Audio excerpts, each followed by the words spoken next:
鏟車操作原理。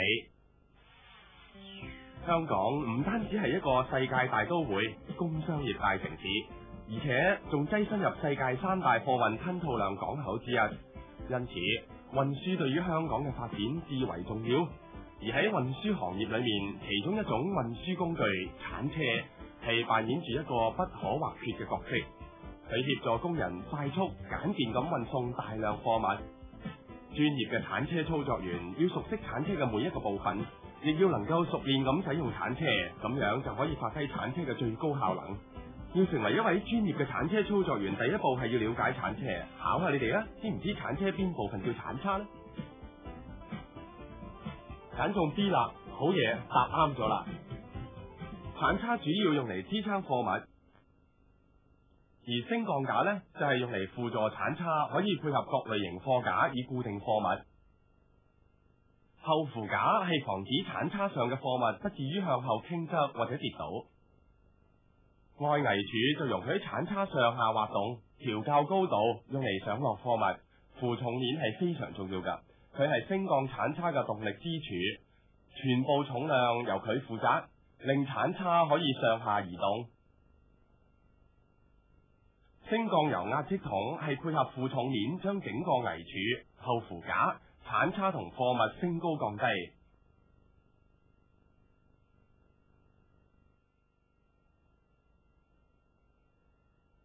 至於堆卸油壓積筒係可以令整個圍柱前傾或者後傾，以穩定貨物。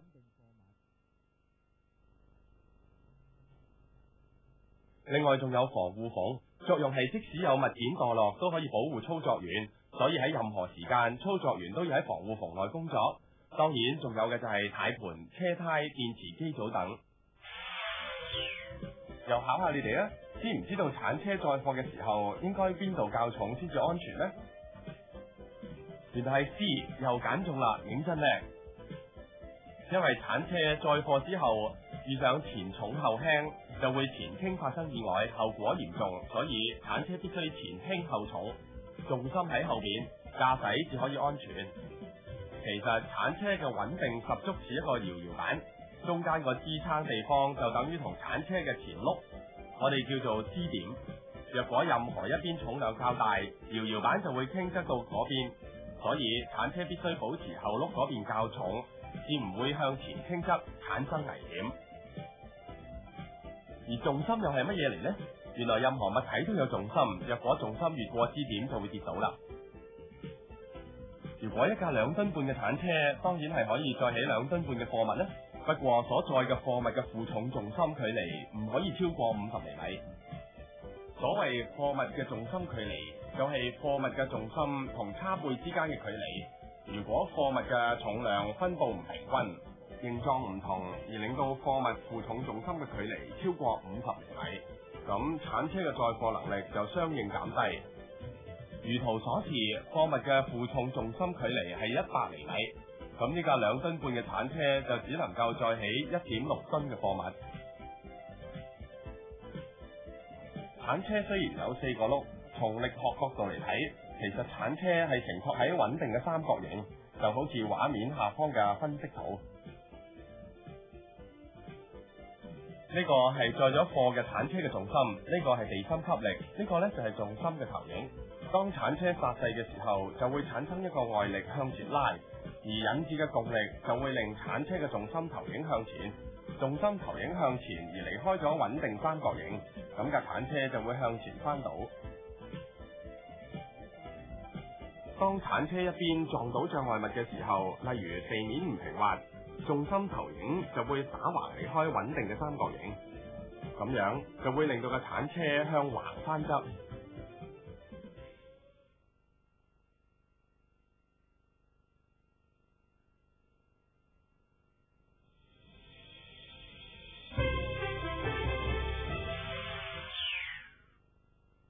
鏟車操作前檢查。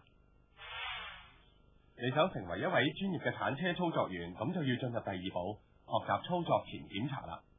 因為日常嘅操作前檢查係保證鏟車可以安全同正常運作，所以任何一位操作員喺每日或者每班操作鏟車之前，都有責任先檢查鏟車，然後再操作。同時，僱員亦有責任去保障自己嘅安全，所以僱主同僱員應該衷誠合作，維持一個安全嘅工作環境。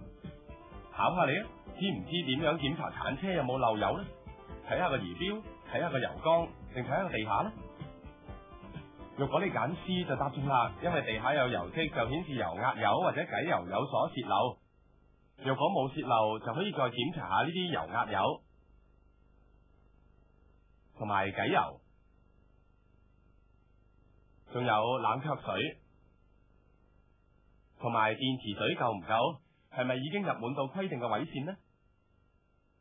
仲要檢查鏟車各部分有冇損毀，好似鏟叉啦、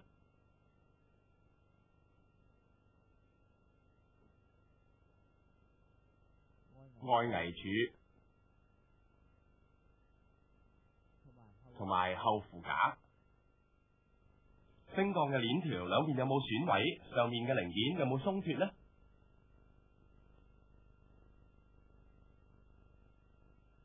車胎係唔係合乎規定嘅氣壓呢？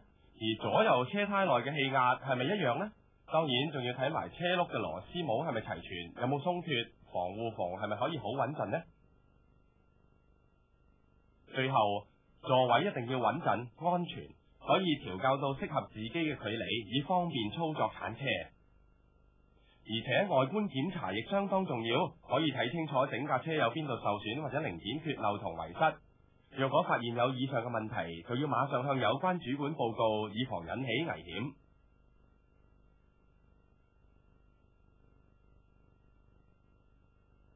若果外觀檢查冇問題，操作員就可以坐上鏟車。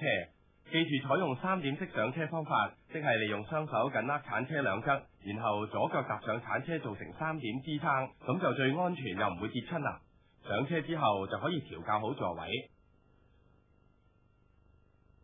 跟住就可以開着佢做日常嘅檢查啦，好似檢查車燈以及各種儀表係唔係運作正常，再檢查個鞍，仲有升降鏈條、油壓控制係咪可以流暢咁活動同埋正常操作。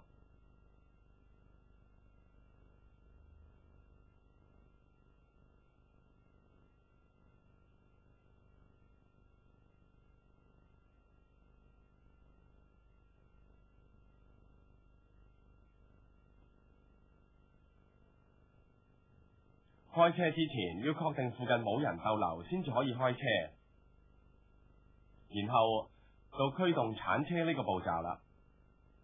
試下個軚盤係唔係轉動自如，會唔會太鬆或者太緊？跟住試下腳掣係咪可以有效咁樣停止鏟車向前同埋向後推進。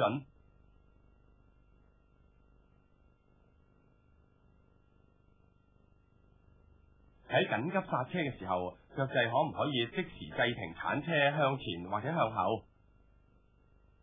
泊車嘅手掣係咪可以有效咁停止鏟車移動？跟住將鏟車作8字形行駛，目的係測試鏟車嘅車轆係唔係有足夠嘅轉動幅度，方便駕駛。以上任何一項，只要發覺出現問題，不論大小，都應該即刻向上司匯報，以保障個人以及其他工友嘅安全，同埋避免公司招致不必要嘅損失。若要成為專業嘅鏟車操作員，呢啲檢查你哋日日都要做齊。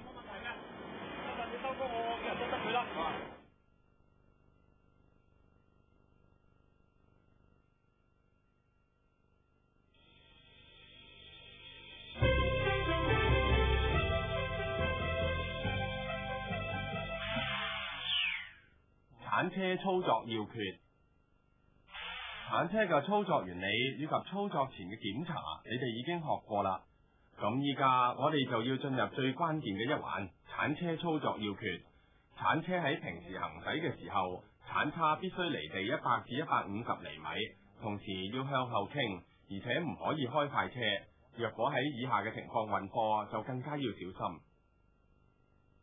好多時喺運貨嘅時候，鏟車前方嘅視線未必完全清楚，所以一定要注意前後左右。同時，當載貨多而視線又受阻嘅時候，就要用反方向倒車向後慢駛。如果有需要，就要揾人從旁協助司機行駛。當去到轉彎路口之前，必須響安警告路人。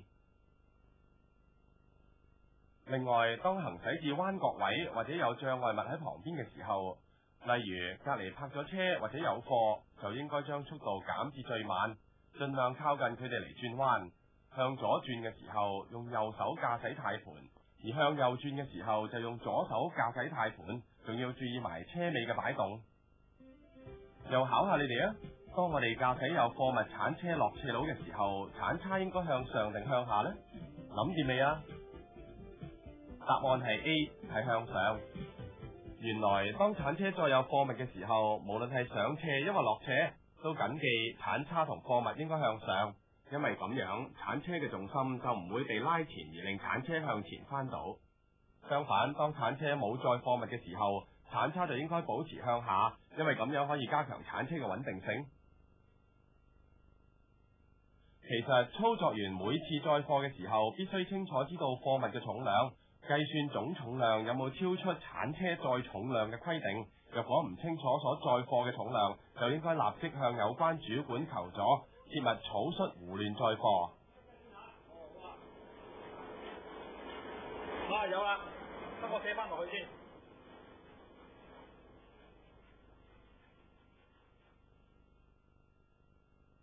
至於散裝貨物嘅處理，事先必須計算總重量，所以應該先乘一乘貨物嘅數量，睇下有冇超出鏟車嘅載重量。喺裝卸散貨物嘅時候，亦都要檢查貨物係咪穩陣搭好，卡板有冇損壞，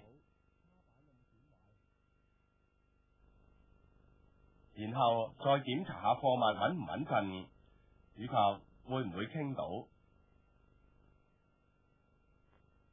當裝卸貨架嘅時候，要留意下貨架嘅承載能力，同埋留意下貨架橫擔係咪鎖緊。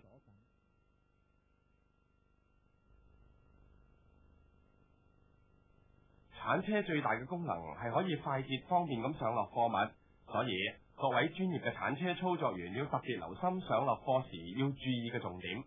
當鏟叉前端離開貨物只有125毫米嘅時候，應該停低，拉好手掣入空波，然後將鏟叉前傾至水平位置，檢查鏟叉位置是否正確，鏟叉上方是否有足夠空間用嚟上貨，跟住慢慢提升鏟叉到達插入位置，成水平高度。當升高鏟叉嘅時候，要慎防碰撞到貨架上嘅貨物，確定碰撞唔到其他貨物之後，就可以慢慢駛入鏟車，直至鏟叉上面嘅貨物到達預定嘅卸貨地點為止。卸完貨之後，要確定鏟車後面係咪有足夠嘅空間俾鏟車活動行駛，就向後駛離貨物堆。當確定鏟叉前端同貨物堆有足夠距離，唔會產生任何碰撞，就可以慢慢將鏟叉降低到地面，最後將鏟叉向後傾側，就完成裝貨程序。識得裝貨，當然要識得卸貨啦。首先到達要搬嘅貨物前邊，就應該將車速減低至安全行駛速度。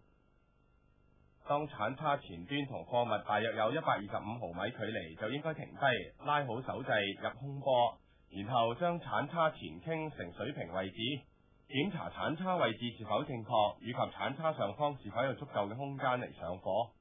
跟住就可以慢慢提升鏟叉同桅杆，到達插入嘅位置，成水平高度。接住就可以將鏟叉慢慢咁插入貨物嘅底部，直至完全插入為止。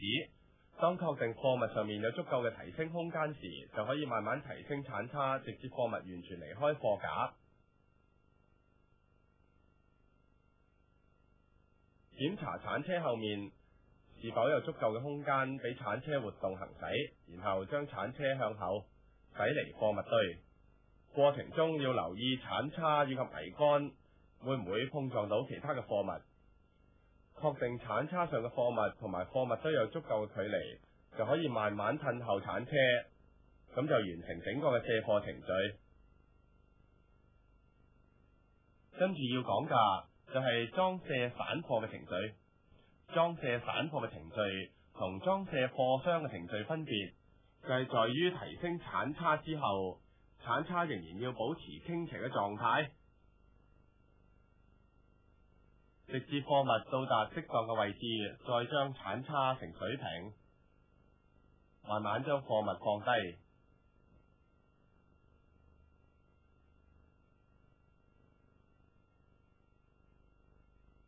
卸貨程序同裝貨差唔多，先將鏟叉提升到卡板嘅位置，然後將鏟車駛前，直至鏟叉完全插入卡板為止。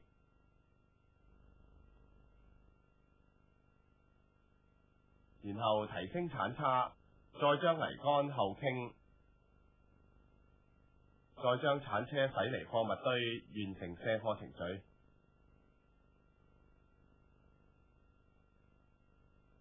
喺貨櫃車上落貨之前，先確定司機係咪將貨櫃車泊好，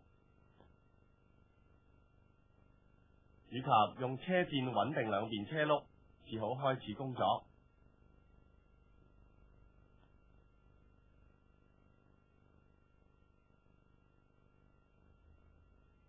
因為喺上落貨嘅時候，鏟車出入會令頭板同貨櫃車前後移動，造成空隙，產生危險。上貨嘅時候，要再留意下貨櫃車司機有冇將轆攝穩，同埋貨櫃箱入面有冇人，先至可以將貨物同鏟車駛入貨櫃箱裏面。而且喺貨櫃箱入邊唔可以長時間咁逗留。又考下你哋嘅常識啦，喺貨櫃車嘅拖架上，第一件放置嘅貨物應該喺邊呢？揀 A 啊，真係冇錯啦，只叻就係你啦。當喺空貨櫃拖架裝卸貨物嘅時候，第一件係應該放喺車尾嘅車軸上邊，咁樣係可以穩定整架貨車，然後再由前方左右兩邊落貨，一直向車尾排，呢個係最穩陣嘅方法。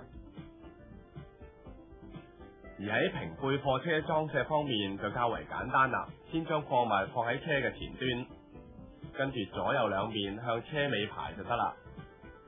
大家已經吸收咗最重要嘅操作守則，不過仲要學埋點樣泊車同埋充電至得。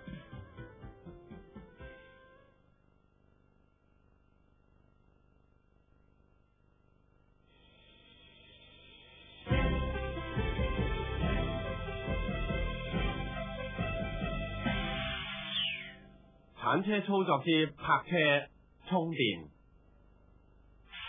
一個專業嘅鏟車操作員唔單止要遵守鏟車守則，兼且要注重安全。收工嘅時候，鏟車停泊地方唔可以阻塞交通、走火通道以及消防設備。將鏟叉降落到地面，然後鎖好盤呔。如果喺操作期間發現有咩問題，就可以將佢記錄低。若果有特別嚴重嘅問題，就要盡快通知主管處理。至於電池車方面，泊好車之後，大家就需要將鏟車嘅電池充電，以確保每次開車之前有足夠電量。使鏟車操作保持喺最高嘅效率，充電之前一定要閂咗鏟車每個部分嘅開關掣，然後將充電機接到鏟車電池插頭上。充電嘅時候要打開電池機組嘅蓋，按動開關開始充電。由於喺充電過程嘅時候會釋放出氫氣，所以千祈唔好食煙或者點火，以免發生危險。喺充電過程中，如果遇到任何問題，必須向主管報告，以確保安全第一。充電完畢之後，將電池插頭連接翻鏟車插頭之上，然後收好電線，咁就完成整個充電程序。另外提醒大家，喺開動電池車之前，記得檢查電池水。檢查嘅時候要佩戴適合嘅個人防護設備，例如面罩、手套同圍裙。而檢查嘅方法就要打開電池蓋，睇下電池水係咪足夠。好似呢種電池咁，若果電池水唔足夠，紅色嘅浮紙就會下沉，咁樣就要補充蒸餾水啦。